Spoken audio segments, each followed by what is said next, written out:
بسم اللہ بسم اللہ۔ ہمارے حضرت کے پاس ایک شخص آیا، اس نے کہا، وہ پٹھان تھے، ہمارے حضرت سے بیعت ہوئے، انہوں نے کہا کہ مجھے اپنی بیوی پہ چھوٹی چھوٹی باتوں پہ غصہ آتا ہے تو میں اس کو مارتا ہوں، بعد میں مجھے ندامت ہوتی ہے کہ یہ کیا ہو رہا ہے۔ بولو بھائی، غلط ہو رہا ہے۔ لیکن اللہ کا خوف تھا نا، تو ان کو احساس ہو گیا کہ میں جو بیوی کو بلا وجہ مارتا ہوں، بلا وجہ کیا مارنا تو بہت سخت حالت میں اللہ نے اجازت دی ہے، بہت ہی کوئی معاملہ خراب ہو جائے تو ہاتھ اٹھانے کی اجازت دی ہے۔ ہمارے نبی صلی اللہ علیہ وسلم نے پوری زندگی اپنی کسی زوجہ پر ہاتھ، بولو بھائی، نہیں اٹھا۔ یہ نبی کے اخلاق تھے۔ ہمارے ہاں بعض لوگوں میں رواج ہے جانوروں کی طرح کوٹتے ہیں، پیٹتے ہیں، تمیز سے بات ہی نہیں کرتے۔ جب بات کریں گے، یعنی حضرت مفتی تقی عثمانی صاحب ایک بیان فرما رہے تھے کہ ایک شخص نے، فرماتے ہیں، مجھے بتایا میرے والد صاحب کو کہ میں جب گھر میں جاتا ہوں تو سب گھر والے ڈرنا شروع ہو جاتے ہیں، کانپنا شروع ہو جاتے ہیں۔ تو بڑے فخر سے بتا رہا تھا کہ میرا گھر میں اتنا روب ہے۔ تو فرمایا کہ یہ قابل تعریف نہیں ہے۔ ہم نبی کو اگر فالو کرنا ہے، نبی کی اتباع کرنی ہے، تو صحیح حدیث ہے، حضرت عائشہ رضی اللہ تعالی عنہا فرماتی ہیں کہ آپ صلی اللہ علیہ وسلم جب گھر میں داخل ہوتے تھے تو مسکراتے ہوئے چہرے کے ساتھ داخل ہوتے تھے۔ تو مجھے جب کسی نے بتایا نا ایک طالب علم کا قصہ کہ وہ گھر میں داخل ہوتا ہے تو گھر والے کانپنا شروع ہوتے ہیں، میں نے کہا وہ کوئی چنگیز خان کی اولاد ہوگا، پھر وہ اس کا اصلاحی تعلق کس سے ہوگا؟ چنگیز خان سے۔ چنگیز خان بھی جب بغداد آیا تھا نا تو سب کیا ہو گئے تھے؟ کانپنا شروع ہو گئے۔ تو بھائی ہم محمد صلی اللہ علیہ وسلم کی روحانی اولادوں میں ہیں، ہم چنگیز خان اور فرعون کی اولادوں میں نہیں ہیں۔ تو گھر والوں کے بارے میں بھی آپ صلی اللہ علیہ وسلم نے اخلاق بتائے ہیں۔ ہمارے ہاں جو طاقتور مرد ہوتا ہے وہ عورت کے حقوق پی جاتا ہے، وہ شریعت صرف عورت کے بارے میں جانتا ہے، اپنے بارے میں شریعت نہیں جانتا۔ کہ میں جو اتنا غصہ کر رہا ہوں بیوی کے اوپر، بلا وجہ بات بات پہ سختی کر رہا ہوں، کھانا تھوڑا دیر سے پک گیا تو اس کو مارنا شروع کر دیا، ڈانٹنا شروع کر دیا، تانے دینا شروع کر دیے، اس کے بارے میں بھی قیامت کے دن مجھ سے سوال ہوگا۔ ایک میں واقعہ سناتا ہوں، پھر اپنی بات کو ختم کرتا ہوں۔ دیکھو، ایک صحابی نے اپنی ایک باندی تھی، عبداللہ ابن رواحہ رضی اللہ تعالیٰ عنہ، بڑے مجاہد صحابی تھے۔ عبداللہ ابن رواحہ بڑے مجاہد صحابی تھے۔ ان کی ایک باندی تھی، وہ باندی بکریاں چرایا کرتی تھی، ریوڑ لے کے جایا کرتی تھی۔ تو ایک بڑی اچھی خوبصورت بکری تھی، بڑی نسلی بکری تھی۔ عبداللہ ابن رواحہ نے اپنی باندی سے کہا، آپ لوگ کی توجہ ہے نا، مجھے اصل میں ذرا چیخ کے بولنا پڑ رہا ہے، تو کیونکہ وہ اسپیکروں کا سیٹ اپ تھوڑا سا اخپل طریقے والا ہے آپ لوگوں کا، تو اتنا چیخ کے جو ہے نا آدمی پھر سنائی تو صحیح دے رہا ہے، لیکن وہ اس لیے دے رہا ہے نا کہ میں بہت چیخ رہا ہوں، بیان ہو رہا ہے چیخنے کے خلاف اور چیخنا مجھے خود پڑ رہا ہے۔ وہ ایک مولوی صاحب تقریر کر رہے تھے، میں ان کی تقریر سننے گیا، وہ بہت چیخ کے بول رہے تھے، حضرت علی نے فرمایا، وہ اتنی زور زور سے بول رہے تھے، میرے کان میں تکلیف شروع ہو گئی۔ میں نے کہا کہ حضرت علی نے کیا اتنی زور سے فرمایا تھا؟ ہے بھائی، بھائی جیسے حضرت علی نے آرام سے فرمایا تھا تو امام صاحب آپ بھی آرام سے ہی فرما دیں۔ تو آرام سے ہی بات کرنی چاہیے نا، چیخنا چلانا یہ شریعت میں پسندیدہ کام نہیں ہے، لیکن لاؤڈ اسپیکر ہی وہ آپ لوگوں کو شاید اتنا اندازہ نہ ہو سسٹم کا، تو اس لیے مجھے چیخنا پڑ رہا ہے بہت زیادہ۔ تو میں واقعہ سنا رہا تھا کہ بھائی دیکھو، ہمیں اپنے اخلاق بھی عورتوں کے ساتھ، جو گھروں میں خواتین ہیں نا، اس میں چنگیز خان بننے کی اجازت۔ میں آپ کو ایک بات بتاؤں، اگر ناراض نہ ہو، کراچی اور پنجاب میں مردوں کی شکایتیں آتی ہیں کہ بیویاں ظلم کرتی ہیں، اور بلوچستان اور کوئٹہ اور کے پی کے سے خواتین کی شکایتیں آتی ہیں کہ مرد ظلم کرتے ہیں۔ ہو سکتا ہے یہ غلط ہو، رپورٹ غلط ہو، لیکن کچھ تو حقیقت ہوگی نا اس میں، کیونکہ یہاں مردوں کی حکومت ہے اور اللہ کا بڑا فضل ہے، اس پہ اللہ کا شکر ادا کرنا چاہیے۔ لیکن مرد کا جہاں روب ہوگا تو مرد اس روب سے ناجائز فائدہ اٹھانا شروع کر دیتا، ناجائز فائدہ اٹھانا شروع۔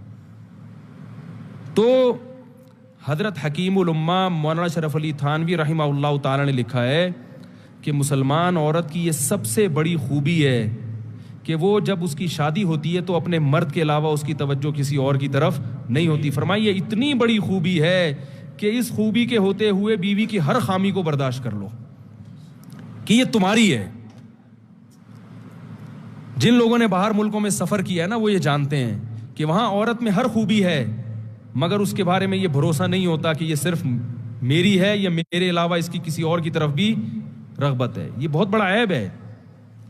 تو مسلمان عورت میں اب تک الحمدللہ خیر غالب ہے, وفا کرتی ہے اپنے شوہر کے ساتھ. شوہر کو فالج ہو جائے علاج کرے گی اس کا, بھاگے گی نہیں وہاں سے. باقی آپ ذرا جائیں نا دنیا میں سفر کریں تو میاں جب تک کما رہا ہے, صحت اچھی ہے تو میاں ہے, ذرا سا مسئلہ خراب ہوا عدالت سے طلاق لی اور کسی اور سے شادی کر لی. ہمارے ہاں خاندانوں میں جب نکاح ہوتا ہے تو زندگی بھر کے لیے ہوتا ہے, جب تک کوئی بہت سخت مشکل نہ ہو طلاق کی طرف نہیں جاتے. تو یہ بہت بڑی خوبی ہے. KPK سے اور بلوچستان سے جو شکایتیں آتی ہیں اس میں مردوں کی سختی کی شکایتیں آتی ہیں کہ مرد عورتوں پہ بولو بھائی ہاتھ اٹھاتے ہیں, چھوٹی چھوٹی باتوں پہ مارتے ہیں, تانے دیتے ہیں. آپ لوگ کے علاوہ کی بات کر رہا ہوں, آپ لوگ ناراض نہ ہوں. آپ لوگ کے علاوہ جتنے مرد ہیں جو میرا بیان نہیں سن رہے ان کی بات کر رہا ہوں کہ وہ بیویوں کو مارتے پیٹتے بھی ہیں, بلا وجہ چھوٹی چھوٹی باتوں پہ ڈانٹتے بھی ہیں. اور معذرت کے ساتھ اس میں دیندار اور بے دین سب برابر ہیں. وہ سمجھتے ہیں ہماری غیرت, ہم نے بیوی کو جو ہے نا ایسا دبا کے رکھا ہوا ہے, صحیح ہے نا, جب چاہے تھپڑ مار دیں کچھ نہیں کر سکتی. تو یہ غیرت نہیں ہے, یہ بد اخلاقی ہے. سب سے زیادہ روب محمد صلی اللہ علیہ وسلم کا تھا گھر میں, اور سب سے بڑا حق کس کا تھا؟ محمد صلی اللہ علیہ وسلم کا. لیکن پوری زندگی آپ نے کسی زوجہ پہ ہاتھ نہیں اٹھایا. آپ کہیں گے کہ بھئی ان کی بیویاں اتنی فرما بردار تھیں, جو کہو کر دیتی ہوں گی. ایسا نہیں تھا, فرما بردار تو تھیں, لیکن میاں بیوی میں جو اونچ نیچ ہوتی ہے وہ ہمارے نبی کے گھر میں بھی ہوتی تھی. صحیح حدیث میں ہے کہ ایک مرتبہ آپ صلی اللہ علیہ وسلم اپنی بیویوں سے ناراض ہو کے 1 مہینے کے لیے گھر سے باہر چلے گئے. کیونکہ جب میاں بیوی کا رشتہ ہوتا ہے تو پیغمبر کا اور امتی کا رشتہ الگ ہے اور شوہر بیوی کا رشتہ الگ ہے. اور اللہ نے آپ کے گھر میں یہ واقعات اس لیے ہونے دیے تاکہ امت کو سبق ملے کہ بھائی اختلاف کے وقت کیا کرنا ہے. تو کتنا پریشان ہوئے ہوں گے کہ 1 مہینے کے لیے گھر سے غائب ہو گئے. فرمایا میں نہیں آؤں گا قریب کسی کے. اور جب 29 تاریخ ہوئی ہے نا تو گھر چلے گئے. صحابہ نے کہا یا رسول اللہ بھی 30 دن پورے نہیں ہوئے. آپ نے فرمایا مہینہ 29 کا تھا. ٹھیک ہے, مہینہ کس کا تھا؟ ناراضی کو ختم کر دیا. پھر لیکن ایسا نہیں کیا کہ ناراض ہوئے تو گھر میں چیزیں توڑنی پھوڑنی شروع کر دی ہوں اور اٹھا کے مارنا پیٹنا شروع کر دیا ہو, جو آج ہمارا حساب کتاب ہے. ہاں کوئی بہت ہی ٹیڑھی پسلی کی عورت ہے, بالکل ہی سدھرنے کا نام نہیں لے رہی, تو شریعت نے پھر مجبوری میں ہاتھ اٹھانے کی اجازت بھی دی ہے. لیکن ایسی عورتیں ہمارے معاشرے میں ان کا ریشو بہت کم ہوتا ہے, خاص طور پر ان علاقوں میں تو فرما برداری کا عنصر زیادہ ہے. تو اس میں ایک چیز میں ایک حدیث آپ کو سناتا ہوں, اس کے بعد اپنا بیان ختم کرتا ہوں. عبداللہ ابن رواحہ رضی اللہ تعالیٰ عنہ, عرب جو تھے نا یہ عورتوں پہ بڑے سخت ہوا کرتے تھے, خاص کر قریشی. جو قریش کے قریشی لوگ تھے نا یہ بیویوں پہ کیا ہوتے تھے؟ سخت ہوتے تھے. لیکن اسلام آنے کے بعد کیسے تبدیل ہوئے؟ عبداللہ ابن رواحہ رضی اللہ تعالیٰ عنہ نے نبی وہ اپنی باندی سے کہا کہ میری اس بکری کی خاص طور پر تم نے کیا کرنی ہے؟ حفاظت کرنی ہے. تو اللہ کی قدرت کہ وہ بھیڑیا آیا اور اس بکری کو کھا گیا. عبداللہ ابن رواحہ کا غصہ آیا اور انہوں نے 1 تھپڑ لگا دیا باندی کے, صرف 1 تھپڑ مارا ہے, بیوی کے نہیں بلکہ, حالانکہ باندی کا درجہ بیوی سے, باندی تو نوکر ہوتی ہے نا, غلام ہے, لونڈی ہے, اس کا وہ مقام تھوڑی ہے جو بیوی کا ہے.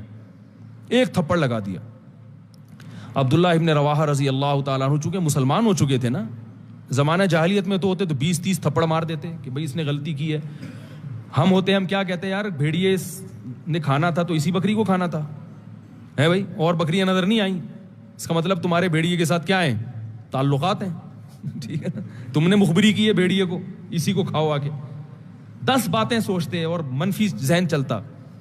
عبداللہ ابن رواحہ نے غصے میں 1 تھپڑ لگایا, مگر ندامت ہوئی. کیوں؟ اسلام لا چکے ہیں, ان کو پتا ہے کہ ایک ایک عمل کا قیامت کے دن جواب, بولو بھائی, دینا پڑے گا.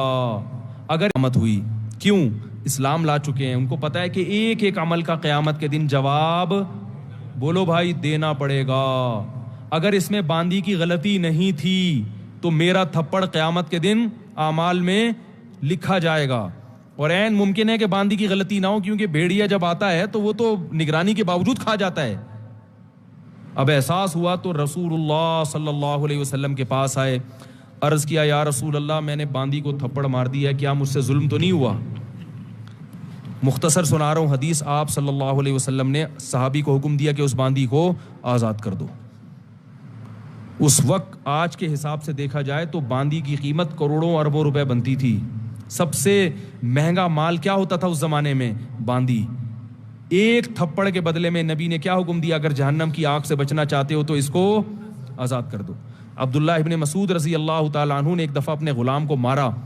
وہ بھی غلام تھا، نوکر تھا، بیوی نہیں تھی. غلام کا مقام تو بیوی سے کم ہوتا ہے.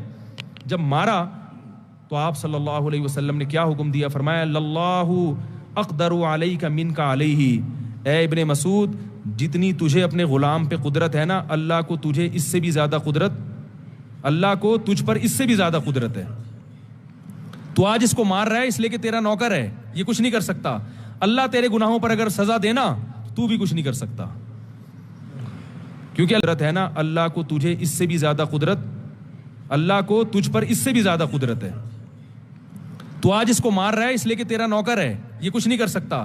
اللہ تیرے گناہوں پر اگر سزا دینا تو بھی کچھ نہیں کر سکتا، کیونکہ اللہ کو تجھ سے بھی زیادہ طاقت ہے. تو جیسے تو یہ چاہتا ہے کہ تیری خطاؤں کو اللہ معاف کرے، تو تو بھی اپنے ماتحتوں کی غلطیوں کو معاف کر. عبداللہ ابن مسعود رضی اللہ تعالیٰ عنہ ڈر گئے. فرمایا ہوا عتق لوجہ اللہ یا رسول اللہ، بس اس کا کفارہ یہ ہے کہ میں نے اللہ کے لیے اس کو آزاد کر دیا. فوراً آزاد. کروڑوں روپے کی ملکیت ضائع کر دی، اپنی آزاد کر دیا. تو آج بیویوں کو مارا جاتا ہے، بلا وجہ پیٹا جاتا ہے، بلا وجہ تانے دیے جاتے ہیں. تو نے باپ کے گھر سیکھا کیا ہے؟ تیرے باپ نے تجھے تربیت نہیں کی، تیری ماں نے تجھے سکھایا نہیں ہے.